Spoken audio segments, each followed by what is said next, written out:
A lot of people think I work too fast or I make too many films without working hard on them, and I don't take enough time to make the project. But which I think is wrong. Hi, this is SpotboyE. We have the maverick filmmaker with us. He's made some fantastic films. Satya, Rangila Company. Yes, you guessed it right. We have RGV with us. Hi. Hi, Ramu. Yes, I said it first. It's been a long time. Yeah. It's a comeback of sorts right now with Veerapan. I don't know it's a back because I keep coming back all the time. So I guess, but yes, I have taken quite a long holiday or whatever you call it. For about 2 years, I was out of the Bollywood circuit. Yeah. But why? Was that a decision which you took to Yeah, go down I south? think it's just being repetitive in terms of the kind of cinema I was making, and I just thought it's high time I take a hard look at what the way I was thinking, the kind of subject matters I'm choosing, and I just want to stay away from Hindi films for a while. And in these 2 years, I kind of wrote many scripts and started watching films. I just want to kind of rejuvenate myself. Yeah. Okay, so we'll come back on this. But let's go to Veerapan first and foremost, which is uppermost in your mind as well. Yeah. Tell me, how did this whole thought, as you said? See, Veerapan is something I was I always was interested in dark characters like larger than life, rebellious. If you see my films like Shiva, Satya, Sarkar and all that. And Veerapan is like a very unique character. I mean, I first heard about him sometime in 95. Like this dacoit in the jungles was really becoming a big nuisance in the states of Tamil Nadu and Karnataka. So, and I happened to meet some people who were telling me about his rise and blah blah. So he was somewhere at the back of my mind all this time. In 2004, I had an idea to make a film of some people trying to catch Veerapan. At the time, Shimit was supposed to direct, Shimit Amin, and I was supposed to produce. And just when we were about to start, Veerapan died. I was killed, basically. So I thought if it was already dead, what's the point of catching Veerapan now, Then again, I let it go. In 2008-9, I just happened to meet some people involved in the operation which killed Veerapan. That's when again, because Veerapan is such a long story, like a Mahabharata of 25 years. Obviously, there are many interesting segments. It's difficult to choose what part to take out. So finally, after the collection of all this information, sometime in a couple of years back, I felt this was the right approach to make something on Veerapan. And yeah, that's how it is. तो फिर कैसे शुरू किया आपने, क्या research किया, कैसे की casting? See, the point is one, I thought every time the police officers were coming, they were trying to study the previous officers' mistakes or how Veerapan is adapting over the course of time. So it's almost like you're like a biologist studies an animal in terms of its behavior pattern so that he can catch it or whatever, depending on. So he was so tough to catch. They were upgrading themselves. Correct. So absolutely. So because everyone keeps on upgrading as per the experience. So I think I met some informants, I met cops who were involved in the operations, and then I knew got in touch with some middlemen who used to mediate between Veerapan and the government. All these various kinds of people were my source of information. Some of them I could name, some of them I can't for obvious reasons. So finally, yeah. Tell us who were they, the ones you can name. I can't name them. That's the whole point, because some of them are from within the department, some of them for security reasons. Okay, tell me, how did you get down to the central character? Casting? How did you think this guy Sandeep? Yeah. See, casting director sent me some pictures when I said I'm looking for someone to play Veerapan. And one particular guy struck me. He actually doesn't look like Veerapan, but when he sent me an audition video, I was quite impressed with the way he spoke the lines. And then Vikram Gaikwad, the makeup man, I sent him to him. I asked Vikram, do you think we can make this guy look like Veerapan? Do something on him. So Vikram said, if you give me a certain time, I can try.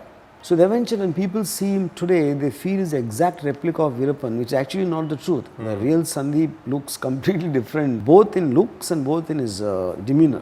It's come out like that, partly Vikram, of course, makeup, and more than that, I think he's an incredible actor. Sandeep is like one of those super method actors. I mean, he developed a gait and a body language of a man who's living for years and years in the forest and is constantly either on a hunt or being hunted. So I think that expressions and all that is something he developed. How did you get him ready? Did you show him the stuff on Veerapan which See, you actually had, there's very little footage of Veerapan available. You know, whatever little. The material. What yeah, the material actually was very little. But from what we heard from people who interacted, people who were with him, he kind of spent time with them. Of course, in the situations in the film, he will adapt that naturally. So did you take him to meet those people? Yeah, he met the people who interacted with Veerappan, who were in the gang, who actually, some suppliers who spent some time with him, things like that. Ramu, tell me, how did you think of making this in Hindi? Because it was done in South. Yeah. So, see, there's a basic difference. See, point one is the South film, obviously, because Karnataka people know lots of things about, because he's a local guy. He operates on Karnataka Tamil Nadu border. Whereas for the Hindi, like when for Sachin Joshi saw the film, he said, I know about Veerappan, but I didn't know so much of this thing behind. So people who know about Veerappan will look at the film in a certain way. People who don't have that much of an idea about Veerappan will look at it in another way. Now the fact he's kind of a character doesn't exist in the world, history of criminals basically. Thought we'll make it on a much more elaborate scale and make it like a certain biopic, but shot from the police's point of view of what they know, what they understood about him, and then concentrate on the operation which actually killed him. Tell me the jungle shoot. आप कहाँ रहे, कैसे रहे? Because we shot basically in North Karnataka. And some places where Veerappan actually operated. Then we shot in Bangkok, the animal portions and all that. And some parts were done in the national park. You know, here. Yeah, but the most deadly sequences were done in North Andhra Pradesh and North Karnataka. But where did you stay? I mean, when you go so deep into the jungles? Yeah, we had to have some kind of a facility, travel some 1-2 hours every day to reach Back the and locations. forth. And yeah. Any resistance from the family? Any relatives of his or any See, friends? Muthulakshmi, the wife of Veerappan, I kind of met her years back and took a certain thing from her about, because Veerappan is a registered criminal and is tried for so many offences, and he was killed eventually. So there's no point for anyone to protect him in a sense. And it's in the public domain, whatever Veerappan has done, what happened to him, you know. So the resistance cannot be there. She's in the know of the... Yeah, she's in the know of it. Are you showing her the film? I will show. So coming back to you, Ramu, and we said this is a comeback of sorts. I strongly feel that. There was a long time of, I would say there, where your film stopped running absolutely. Yeah. How did that period begin? And what did you feel during that period? Why was it happening? I mean, not to get into a very long story, I think it's a lot to do with my arrogance, I feel. Me taking for granted, any filmmaker, I think he makes a failure out of 4 reasons. One is not taking up a subject matter. So eventually an actor is as good as the role he gets, and a director is as good as the subject matter he chooses. And subject matter you're choosing either out of arrogance or overlooking the fact that better films are made on the subject, or maybe that subject matter might not be of interest to the audience. These are the various factors, I would think. Or to be surrounded with people who kind of say yes to everything you say. Not necessarily they're lying. It could be that they believe also, or it could be I could have psyched them. I could have taken things for granted. I know better than anybody, which is again a part of the arrogance, what I'm talking about.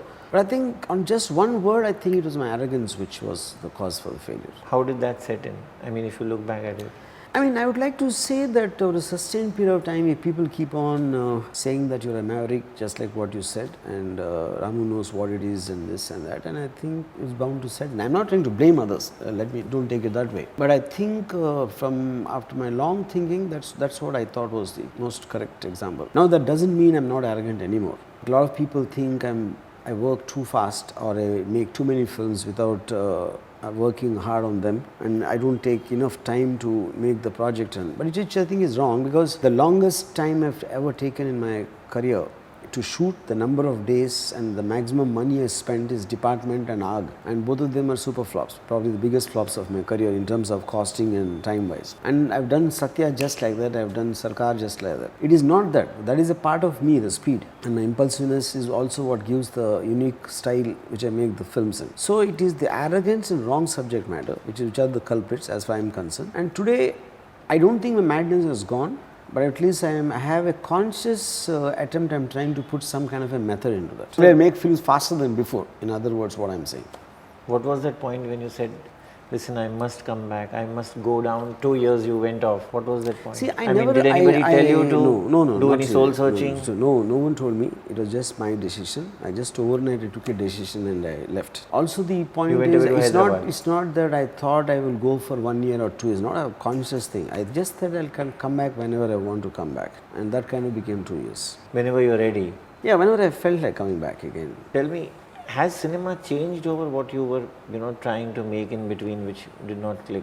There were movies which you made, I don't think so. with newcomers, with gangster films, you made a lot, and it became slightly repetitive.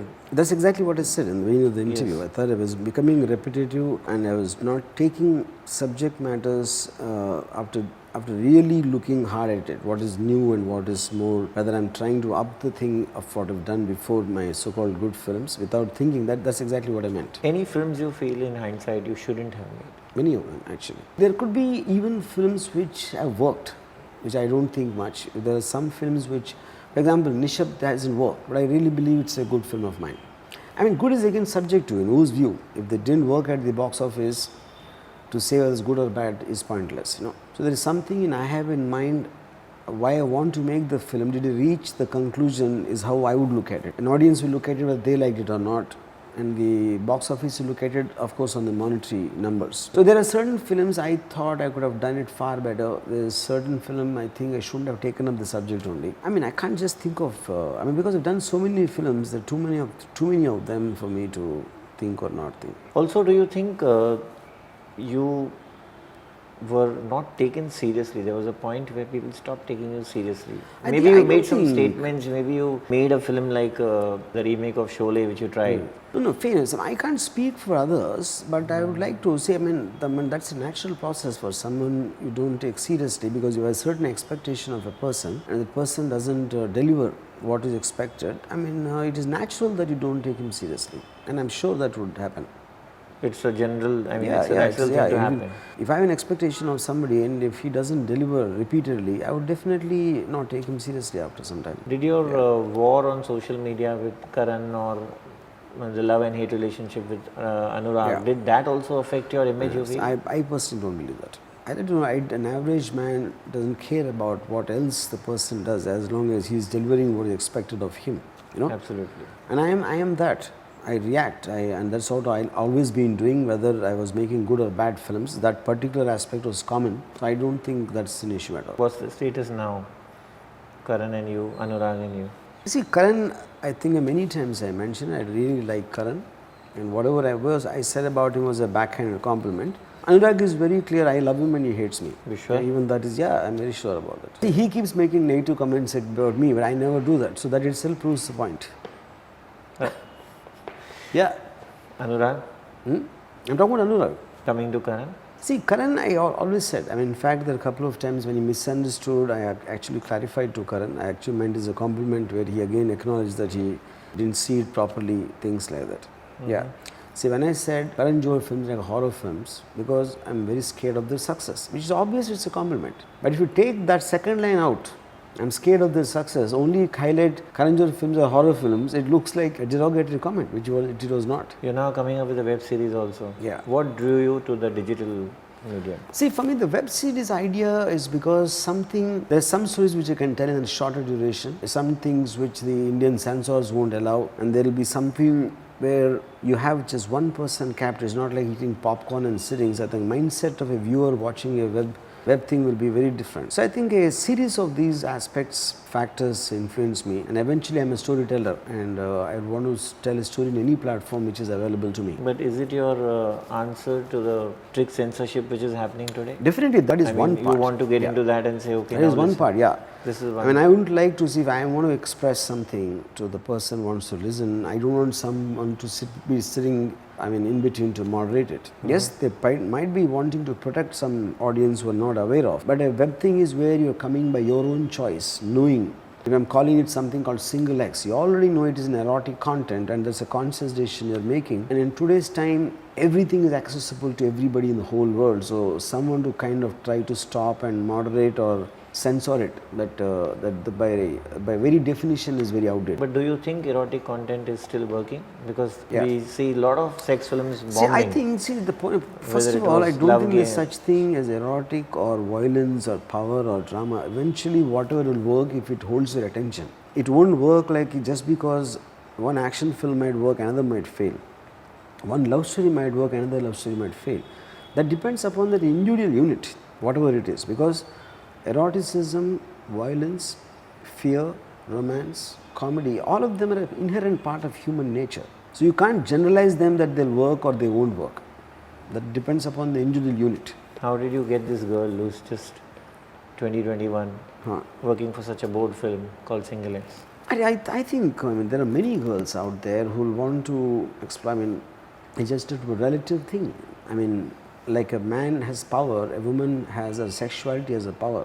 And trying to make girls not use it, I think, is trying to subjugate what they have as a wealth. That's how I look at it. And some girls have the intelligence to understand it. Was it easy to shoot with her?